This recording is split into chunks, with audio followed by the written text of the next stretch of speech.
So, I said I was going to go live. Here I am.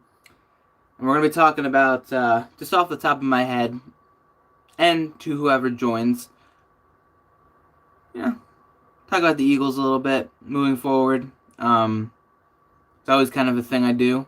Just always talk about moving forward. And it's difficult to try and talk about this because of where this team is at and what this team is. This team all around does not have good enough players. It just doesn't. The team around Carson Wentz does not have enough players. The defense, here's an interesting stat that Ruben Frank posted. In the first 6 games, I believe, or the first 4, one of the two, I think it was the first 6, Ruben Frank said that the Eagles' defense had allowed 14 touchdown drives of 60 yards or more, and in the last 4, the Eagles' defense has allowed only 4. That's a drastic change. And our offense, meanwhile, can barely seem to get going, and that's been the staple of this team for the last 2 years now. Where's the change? When's it going to change? I don't plan to make this a super long stream because we all know what the Eagles need to do, and if nothing gets better after this year, it's not just time to throw in the towel, but to really look at everything that the Eagles have right now and reassess and fix, whether it's cutting everybody and trying to find new people or flat out just I don't know. But knowing the organization, I don't know what they're gonna do. Actually, I do. They're not gonna do anything because cheap ass organization, right? Oh, let's see what you said here. Guys, start from scratch just like we did in 2016. Only way. That's where I'm thinking as well. I've been thinking like that after the Cowboy and Vikings games. After those two, I was looking at this team. I'm like, Alshon Jeffrey's got to go. Nelson Aguilar. I swear. Who wants to see Nelson Aguilar dropping game-deciding passes, whether it be game-winning touchdown or game-tying touchdown? Who would rather watch that over a rookie like J.J. Arcega-Whiteside develop? Because he had a really big catch on that drive prior to Nelson Aguilar's big drop. And I'm wondering where he went, That's another thing. It's just the decision-making by the coaches and the game plan that they develop does not benefit the players that they have. The fact that the Eagles can sit back and be in these games against teams like the Patriots and for a while against the Vikings and the Cowboys, and whether they lose it big or not, the fact that they're still in the game at some point shows to you that this team can do something. They just don't do it. They just don't do it, and you're wondering why. Why can't they do this? Is it the quarterback? Is it the receivers? Is it what's the big problem? It's the coaching. It is the management. It is everybody in the organization. They are to blame. As far as the way the players play, they're to blame as well for not playing well enough either. It's a mix of everything, and I don't even feel like I need to be here for more than 5 minutes to say that. Like that's just it. And I don't. We played the Seattle Seahawks on Sunday, and I don't know what we're gonna do. Let's be real. I have no clue how we're gonna beat them with the way our team is playing. Do I think that our team can? Yeah. I'll always say that we can because I believe and I want to root for my team. I support my team all the time. But do I believe with the way that they're playing? The players that are on the roster, are they good enough? Are they capable enough? With the way that they've looked in game-winning opportunities against the Falcons and the Lions, and now most recently the Patriots, no, I don't believe it. They were never in the game against the Cowboys. They were. They were at the start, even with going down 14-0.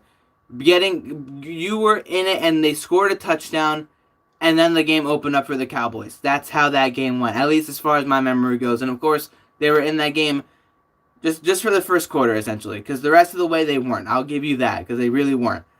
The Vikings, the Eagles were there up until late third quarter, and then the Vikings just kind of took away.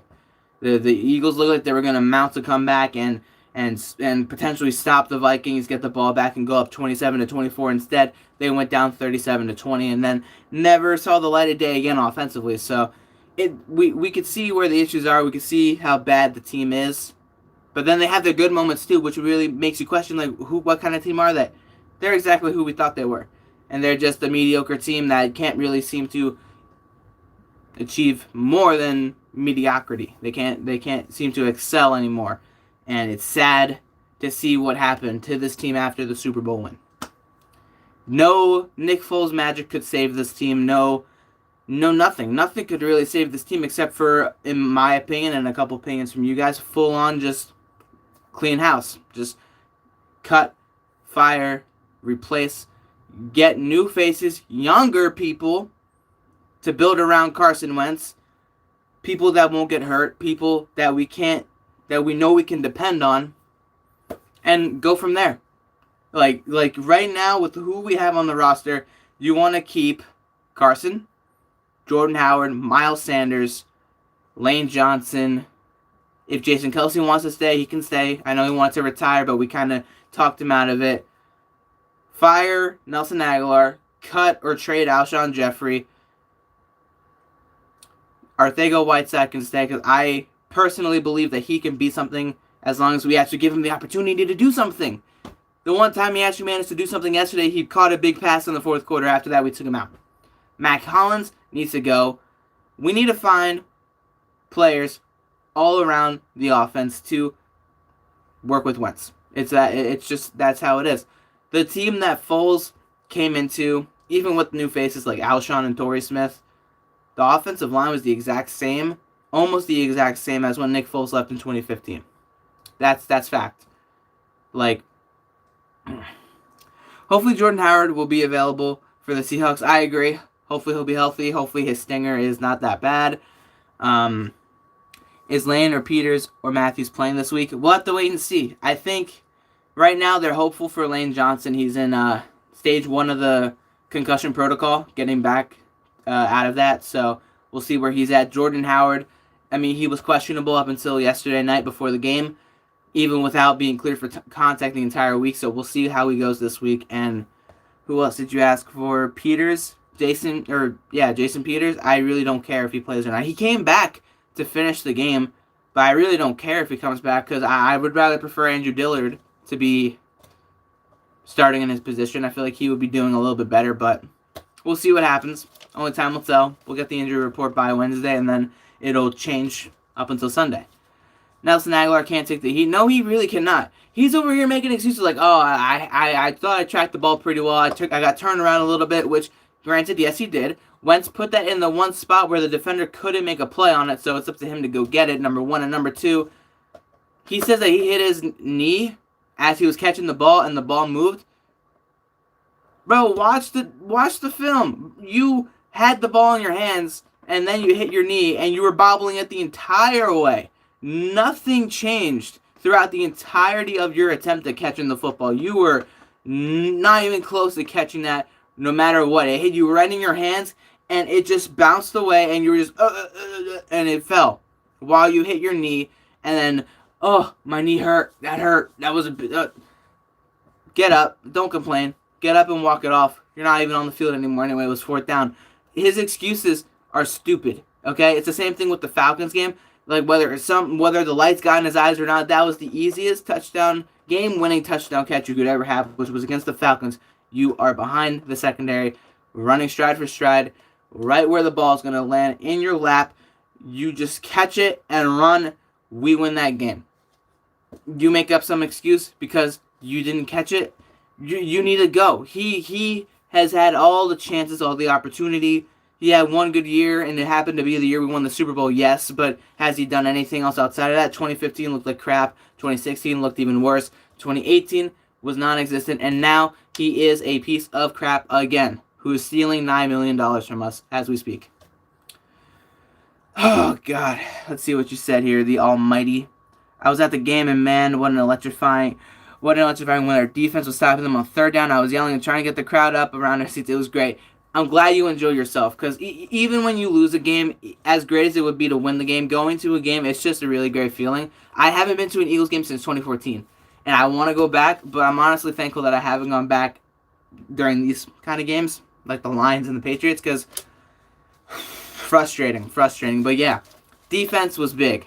Defense was really good, and it proves to me more, because I always question our coordinators. I always question Grow. I always question what's his name, Jim Schwartz, our defensive coordinator. I always question Doug a lot, but Jim Schwartz, every year, even when we won the Super Bowl, he proved to me that the defense was good.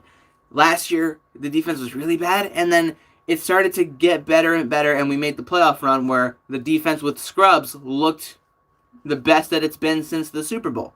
And then, or at least the game before the Super Bowl, because our defense did not do much in the Super Bowl, except for one sack on Brady. But then this year, it's been up and down, really up and down. We get burned for 50-yard gains, and then we're sacking the Jets quarterback by for 10 times. Then we're in Kirk Cousins' face for the first half while our offense is struggling. Offense comes back, gets us into the game, and then the defense just lays down and lets the Vikings run all over them. Eagles do indeed dig themselves into a hole against the Cowboys with 2 back-to-back turnovers. Defense doesn't stop them for the entirety of the game, and we don't do anything offensively. And now the last 4 games, the defense has been the backbone because the offense is struggling, but we're winning games because our defense is doing its job. And the defense did its job yesterday, but the offense's job they couldn't do it. They couldn't do it offensively. So frustrating. I hate hearing them say that word all the time in the locker rooms, the press conferences and stuff, but it's true. It really is frustrating. So you guys need to just start over at wide receiver. Please be objective. What do you think of the season Dak Prescott is having? He's having a good season because he has players around him. I talked about it yesterday. He has players around him. He has playmakers around him. Amari Cooper, Gallup, Tavon Austin. We could have had Tavon Austin in 2017 and we didn't get him. Instead, we got Torrey Smith, which, again, worked out. But it's like now you look and it's like we could have had Tavon Smith a couple of years ago. We didn't get him. We could have had Amari Cooper, but we didn't want to give a number 1 pick.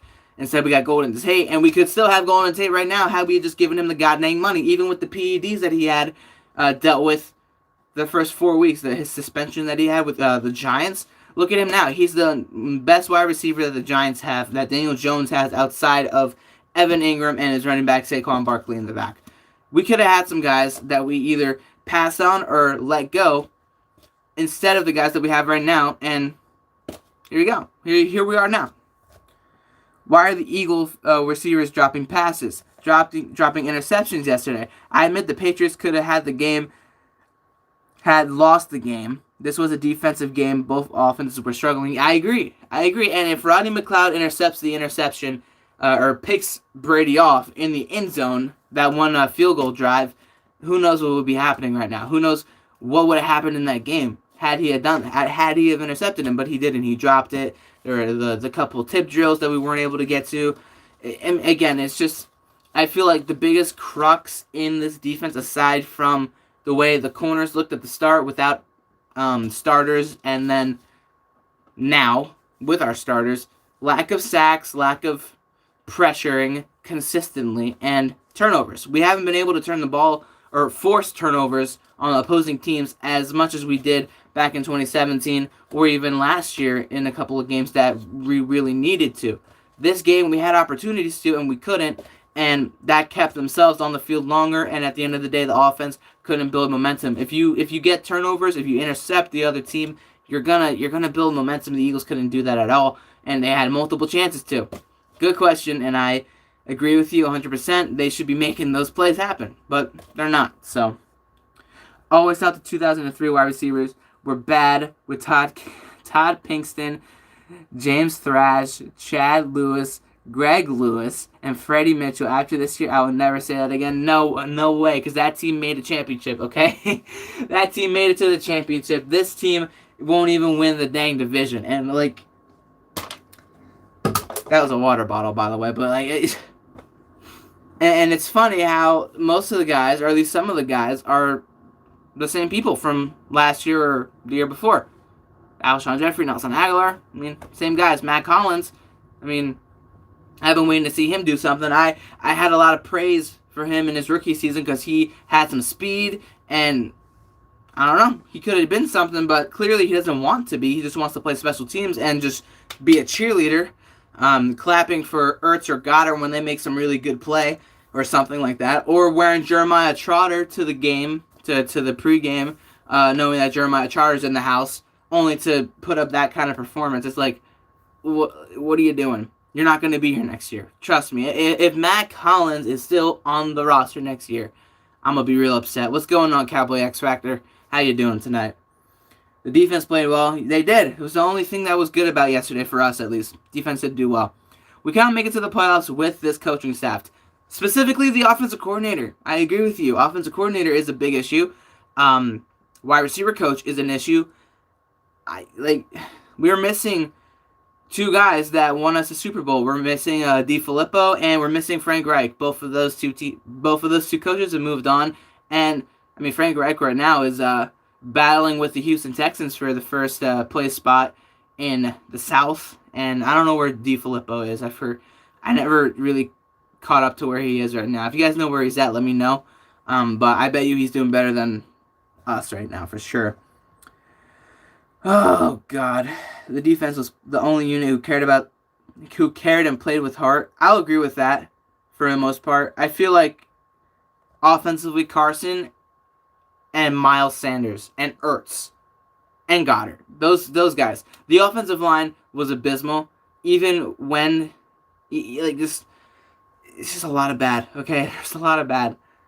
I will admit, and I already talked about it, Carson was holding the ball too long, but as articles say, and as the film says, minus the last drive where there were wide open players that he missed, which, yes, he missed, and that's bad on his part, for the majority of the game, the wide receivers were not helping him, okay? Why do we, in my opinion, when rewatching highlights and stuff, my opinion is that when asked the question, why is he holding on to the ball so long, the receivers aren't open, and he wants to make a play. I know the logical thing and the smart thing is to get rid of the ball when the play isn't there. Carson isn't like that, which we might not like. Maybe, in 2017 we didn't have a complaint because the wide receivers were actually playing up to their talent, up to their potential. Last year they weren't doing it. This year they're not doing it. So it's it's just the good and the bad of the same exact thing. 2017, Carson was extending plays. The wide receivers were actually getting open, helping him out when the pocket broke down or when the play broke down. Last 2 seasons, they haven't been doing that at all because they got so used to, at least I'm assuming, they got so used to Nick Foles and the way that offense ran with quick passes and the simpler stuff. And one of the biggest things that was said in the anonymous interview with Josanna Anderson was, we got to make this shit simpler, right? Yeah. You just want it to be simpler. That's all you want, right? Because you don't like running longer, more exotic plays. You want to dumb it down so you don't have to do that much, right? And if it's Alshon Jeffrey saying it, if it's Orlando Scandrick, whoever it may be, clearly whoever is saying it prefers something dumbed down, something easier, as opposed to actually doing something that could be outstandingly cool to do, or something that shows a lot more skill and talent, as opposed to RPOs all the time, Whatever happened to running a nice play action pass that goes for 7 to 8 yards, and then you run it up the gut for a first down? Why do we always have to run it first and then do an RPO slant? Why can't we do something different? And that's why I can't get too upset with Carson and Doug both agreeing on doing different things outside of that, but at the same time, clearly the players that we have don't want to do that, nor does it work for them anymore. So it's a mess. This team is a mess. I said it yesterday. This team is a joke. They're a joke. So I don't know. Do you think there's something wrong with Wentz? In 2016, he looked great, and our wide receivers looked bad. For one, the wide receivers were different too, because you had Jordan Matthews before he was traded or anything like that. Dorial Green Beckham. I'm trying to remember who else. You had a lot of no-namers that aren't even here anymore. And he did look good, but that was also, I don't know. That's a good question to bring up, because his rookie season, he didn't have anything better than this season, at least, or at least they're on par with the way that the performance is. But mind you, even with that, at this point in time, even with those receivers and Wentz supposedly looking better to most people, they were losing. They started out 3-0, and then after that, lost like 6 straight. Or at least like 6 out of 7, right? Like, now we're actually winning despite the way Wentz has been underperforming with what he's got, and we're still winning, and there's still even more of an outroar compared to back then when we were on like the worst of all losing streaks in 2016 after a 3-0 start. This year, we've been off to a rocky start, but at the end of the day, or not a rocky start, overall a rocky season, yet we are still winning games more than we did in that season with who we have. So it really does beg the question, is it really all dependent on Carson and his ability, or is it on the ability of everybody else to step up as well?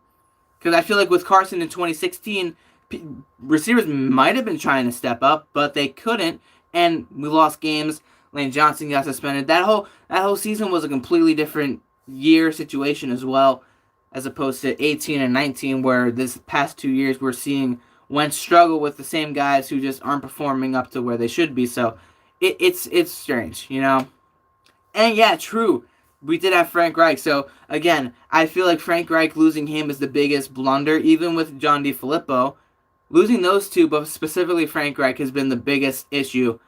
And we've been seeing it the last 2 seasons, as opposed to 2016 and 17, where we were scoring more points. I'll give you that. Because 2016 was more our defense not doing too great, and our offense did stall, but not to this extent that we're dealing with right now. So, I don't know. There were many issues in both seasons and everything, but John D is with the Jags. Oh, there you go. He's with Nick Foles. All right, thank you for that. And they are not doing any better, but I mean, hey, they might feel a little bit better. I think we should fire Doug Peterson, honestly. He isn't the right coach for Carson. Man, I haven't heard anyone say that in a while. I remember back when we hired him, how pissed off I was. Like, if you go to my videos and you look up like my oldest videos, you scroll through the 2015 Chip Kelly stuff and you keep going, you're gonna find one of my crappy old videos on getting Doug Peterson right after talking about Adam Gase and John Gruden and all of them that were better than Doug Peterson, and we got Doug Peterson. And I mean, yes, we won a Super Bowl with him, but was it really because of him, or was it because of the supporting cast, the other coaches around him? Leave that up to everybody else to discuss about, but I understand that thought, and I've thought about it a lot. I've thought about everything. I've thought about, should we have kept Foles? Should we have not let Frank Reich go? Should we have fired Doug Peterson? Should we have done this, that? I mean, there are a lot of ifs, that if we did this or that, who knows how we would be right now. And I've already talked about them with Golden Tate, getting people like Tavon Austin. What if we never traded Jordan Matthews? I don't know. There are a lot of moments where you question the decision by the organization, because they are, if any, out of everybody, just as they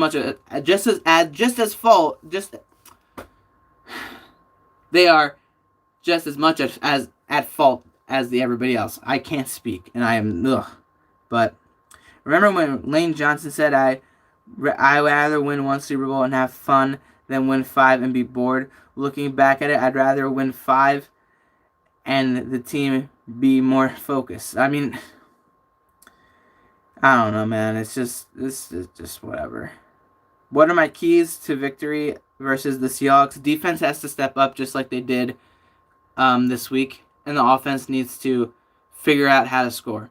Because the Seahawks defense, they're not like the Patriots. The Patriots, we saw yesterday, even with us struggling, you got to say that they are what they say they are. They are one of the best in the league. The Seahawks have somebody that we wish we had in Jadeveon Clowney.